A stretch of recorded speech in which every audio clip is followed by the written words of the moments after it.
kailangan talaga mag-meet kayo para mas maano. Kung sasagutin mo naman through text lang, parang malabong commitment. Okay lang.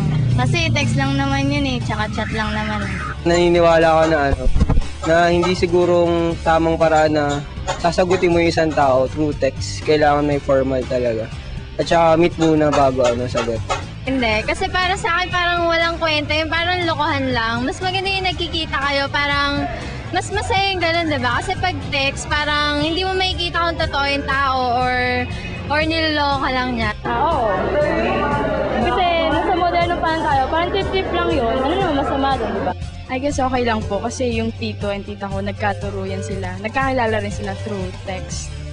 And andyan naman yung new technology, so parang use it, utilize it. Parang way din yun para magkakilala yung mga tao. Hindi. Bakit?